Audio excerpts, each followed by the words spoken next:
Hello guys, welcome back to my channel. അപ്പോൾ ഞാൻ ഇന്ന് പോകുന്നത് ഇടയ്ക്കൽ ഗുഹയിലേക്കാണ്. ഈ ഒരു വളവും തിരിവൊക്കെ കണ്ടാൽ നിങ്ങൾക്ക് മനസ്സിലാവും വയനാട് ചുരമായിരുന്നു. നമ്മൾ കയറി കയറി കയറി മേലെയൊക്കെ എത്തി. രാവിലെ ഒരു 6 മണിയാകുമ്പോൾ നമ്മൾ സ്റ്റാർട്ട് ചെയ്തിട്ടുണ്ടായിരുന്നു കേട്ടോ. അതുകൊണ്ട് തന്നെ നല്ല വിശപ്പൊക്കെ ഉണ്ടായിരുന്നു. അപ്പോൾ ഏകദേശം ഒരു 8 മണിയൊക്കെ ആയപ്പം നമ്മളൊരു വനിതാ മെസ്സ് ഉണ്ടായിരുന്നു. അവിടെ കയറി നല്ല അപ്പവും ബീഫും അടിപൊളി ടേസ്റ്റ് ആയിരുന്നു, ഒന്നും പറയാനില്ല.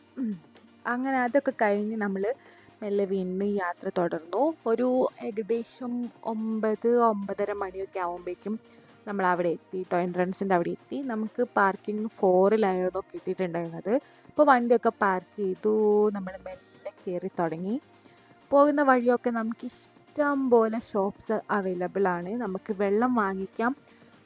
പിന്നെ കുറച്ചും കൂടിയൊക്കെ മുകളിലേക്ക് എത്തിയിട്ടൊക്കെ വെള്ളം വാങ്ങുന്നതായിരിക്കും കേട്ടോ നല്ലത്. കാരണം അത് ചുമന്നുകൊണ്ട് ഇങ്ങനെ കയറേണ്ട ആവശ്യമില്ലല്ലോ. ടിക്കറ്റ് എടുക്കുന്നതിന് മുന്നേ വെള്ളം വാങ്ങാൻ നോക്കാം. അപ്പം ഇങ്ങനെ കുറേ കടകളൊക്കെ ഉണ്ടായിരുന്നു. ഭയങ്കര പ്രൈസാണ്. ജെന്യുൻലി പറയുകയാണെങ്കിൽ അതായിരുന്നു കാര്യം. അപ്പം പോകുന്ന വഴി നമുക്കിങ്ങനെ കുരങ്ങന്മാരെയൊക്കെ കാണാം. നല്ല ക്യൂട്ടാണ് കേട്ടോ ഇവരൊക്കെ. നല്ല രസമുണ്ടായിരുന്നു കാണാൻ. അങ്ങനെ കുരങ്ങന്മാരെയൊക്കെ കണ്ടു. ഒരു കുരങ്ങൻ്റെ അമ്മേനെയൊക്കെ കണ്ടു. ഞങ്ങൾ തൊട്ടടുത്ത് തന്നെ ഒരു പൈനാപ്പിളും മാങ്ങയും കൂടെ വാങ്ങിച്ചിട്ടുണ്ടായിരുന്നു കേട്ടോ.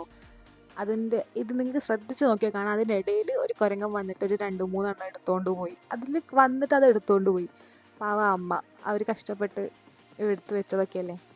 അപ്പം ഇതായിരുന്നു നമ്മൾ ടിക്കറ്റ് എടുക്കേണ്ട കൗണ്ടർ.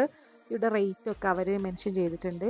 അതുപോലെ തന്നെ ഇതിൻ്റെ അടുത്ത് തന്നെ നമുക്ക് ഈ പ്ലാസ്റ്റിക് ബോട്ടിൽസ് ഒന്നും അകത്തേക്ക് കൊണ്ടുപോകാൻ പറ്റില്ല കേട്ടോ. അപ്പം കൊണ്ടുപോകാം, അതിന് നമ്മൾ സീൽ ചെയ്യണം. ബോട്ടിലിൻ്റെ മുകളിൽ നമുക്ക് സീൽ ചെയ്താൽ മാത്രമേ കൊണ്ടുപോകാൻ പറ്റുള്ളൂ. അപ്പോൾ അതിന് നമ്മളൊരു 20 റുപ്പീസ് കൊടുക്കണം. തിരിച്ച് വരുമ്പം ആ ബോട്ടിൽ കൊടുത്ത് അവിടെ തന്നെ ആ സീല് കൊടുത്തു കഴിഞ്ഞാൽ നമുക്ക് ആ 20 റുപ്പീസ് റീഫണ്ടബിൾ ആയിട്ട് കിട്ടും കേട്ടോ. അപ്പം മുമ്പോട്ടുള്ള യാത്ര തുടർന്നു. നല്ല കുത്തനുള്ള കയറ്റാണ്. നല്ലപോലെ കഷ്ടപ്പെടും. ഈ പാറകൾക്കിടയിൽ കൂടെയൊക്കെ ഇങ്ങനെ നടക്കണം. വെള്ളവും ബാഗും കാര്യങ്ങളൊക്കെ ഉള്ളവരാണെങ്കിൽ നന്നായിട്ട് കഷ്ടപ്പെടും. ഭയങ്കരമായിട്ട് എന്താ പറയുക, കുത്തനുള്ള കയറ്റമുണ്ട്. കുറച്ചേ ഉള്ളൂ, ഏകദേശം ഒരു 1.5 കിലോമീറ്റർ കയറാനുള്ളൂ. പക്ഷേ എന്നാൽ കൂടെ നമ്മൾ പെട്ടെന്ന് ടയേർഡാവും കേട്ടോ.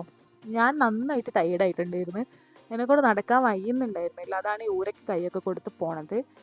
ഞാൻ മേലേക്ക് അതിങ്ങനെ റൗണ്ട് കാണിക്കുകയാണ്, മുകളിലേക്കൊക്കെ എടുക്കാൻ വേണ്ടിയിട്ട് കാണിക്കാൻ കേട്ടോ. അപ്പം ഈ ഒരു സ്ഥലം എന്ന് പറഞ്ഞാൽ അടിപൊളിയാണ്. നല്ല തണുപ്പാണ്. പക്ഷേ എനിക്കവിടെ എന്താ പറയുക, ഒരു ബാഡ് സ്മെല്ലൊക്കെ അടിച്ചിട്ടുണ്ടായിരുന്നു. അറിയില്ല. പിന്നെ എൻ്റെ കൂടെ വന്ന 2 ഫ്രണ്ട്സ് പറഞ്ഞത് ഈ സ്റ്റെപ്സൊക്കെ ഇപ്പം കുറച്ചായിട്ടേ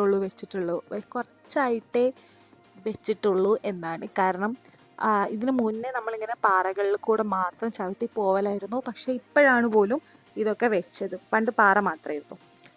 ഇതാണ് ഏറ്റവും ടോപ്പ് വ്യൂ എന്ന് പറയണത്. ഇതിൻ്റെ മുകളിലോട്ട് നമുക്ക് കയറാൻ പറ്റില്ല കേട്ടോ. അവിടെ ക്ലോസ് ചെയ്തിട്ടേക്കുവാണ്. അപ്പം നല്ല അടിപൊളി വ്യൂ ഒക്കെയാണ്. ഒരു വെയിലൊക്കെ ആവുന്നതിന് മുമ്പ് നമുക്ക് രാവിലെ വന്നു കഴിഞ്ഞാലൊക്കെ ഭയങ്കര സുഖമായിരിക്കും കേട്ടോ. അല്ലെങ്കിൽ വെയിലത്ത് നമ്മൾ കുഴപ്പമൊന്നുമില്ല, എന്നാലും ടയേർഡാവും. അതുതന്നെ. ഈ ഏറ്റവും ടോപ്പ് വ്യൂവിൻ്റെ തൊട്ടടുത്തുള്ള ഒരു ഗുഹ പോലെ ഒരു കേവാണിത്. ഈ പാറകളിലൊക്കെ നിങ്ങൾ കാണുന്നുണ്ടാവും കുറേ വരയും കുത്തും എന്തൊക്കെയോ കാണുന്നില്ലേ. അത് പണ്ട് അവിടെ താമസിച്ചിരുന്നവർ കമ്മ്യൂണിക്കേറ്റ് ചെയ്യാൻ വേണ്ടി ഉപയോഗിച്ചിരുന്നത്, നമ്മൾ മലയാളം ഇംഗ്ലീഷൊക്കെ പറയുന്ന പോലെ അവർ ഉപയോഗിച്ചിരുന്ന ഒരു ലാംഗ്വേജ്, ഒരു ലിപിയായിരുന്നു പോലും അത്. അതിൽ അവർ നമുക്കിങ്ങനെ കാണിച്ചു തന്നു. അവിടെ ഗൈഡ് ഉണ്ടായിരുന്നു. അവർ പറഞ്ഞു തന്നു നമുക്ക് അതിൽ മയിൽ, കുട്ടി, പിന്നെ അമ്മ, അതിൽ സൂക്ഷിച്ച് നോക്കിയാൽ നമുക്ക് കുറേയൊക്കെ നമുക്ക് മനസ്സിലാവും കേട്ടോ. പിന്നെ ഇത് ക്ലോസ് ചെയ്തിട്ടേക്കുന്നൊരു സ്ഥലമാണ്. ഇത് ഒരു ചെറിയ വളരെ ഇടുങ്ങിയ ഒരു പ്ലേസാണ് കേട്ടോ. അവിടേക്ക് കയറാനൊന്നും പറ്റില്ല. നമ്മളെ ഗുണ കേവൊക്കെ പോലെ നല്ല അത്ര ഇടുങ്ങിയിട്ടുള്ള ഒരു ഇതാട്ടോ. ഞാൻ ഗുണ കേവ് ഒന്നും കണ്ടിട്ടില്ല, പക്ഷേ സിനിമയിൽ കണ്ടിട്ടുണ്ട്. അങ്ങനെ നമ്മൾ ഒട്ടും സമയം കളയാണ്ട് തിരിച്ചു പോന്നു. കാല് വിറച്ചിട്ട് നമുക്ക് കയറാൻ ഇത്രയും പ്രശ്നം ഉണ്ടായിരുന്നില്ല, ഇറങ്ങാൻ തീരെ പറ്റുന്നുണ്ടായിരുന്നില്ല. ആസ് യു ക്യാൻ സീ, എൻ്റെ കാല് ഭയങ്കരമായിട്ട് വിറയ്ക്കായിരുന്നു. പിന്നെ വേഗം തന്നെ തിരിച്ച് നമ്മൾ ലക്കിടിയിലേക്ക് വന്നു. പൂക്കോട് പോകാമെന്ന് വിചാരിച്ചു. അപ്പോൾ പോണ വഴിയിൽ ഇങ്ങനെ തേയിലത്തോട്ടമൊക്കെ കണ്ടിട്ടുണ്ടായിരുന്നു. സിപ്പ് ലൈൻ ഉണ്ടായിരുന്നു. സിപ്പ് ലൈനിലൊന്നും ഞാൻ കയറാൻ നിന്നില്ല. ഈ തേയിലത്തോട്ടത്തിൽ കൂടെ കുറച്ച് ഫോട്ടോയൊക്കെ എടുത്ത് കുറച്ച് വീഡിയോ ഒക്കെ എടുത്ത് പിന്നെ പൂക്കോട്ട് ലേക്കിലേക്ക് പോയി. ഞാൻ 2ാം ക്ലാസ്സിൽ നിന്ന് ഇവിടെ ടൂർ വന്നിട്ടുണ്ടായിരുന്നു കേട്ടോ.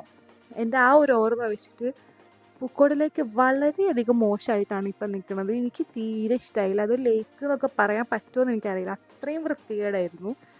പിന്നെ അവിടെ എനിക്ക് ഏറ്റവും ഇഷ്ടമായത് ഇതായിരുന്നു. ഇതിന് 70 റുപ്പീസാണ് കേട്ടോ. ഫിഷ് സ്പാ ആണ്.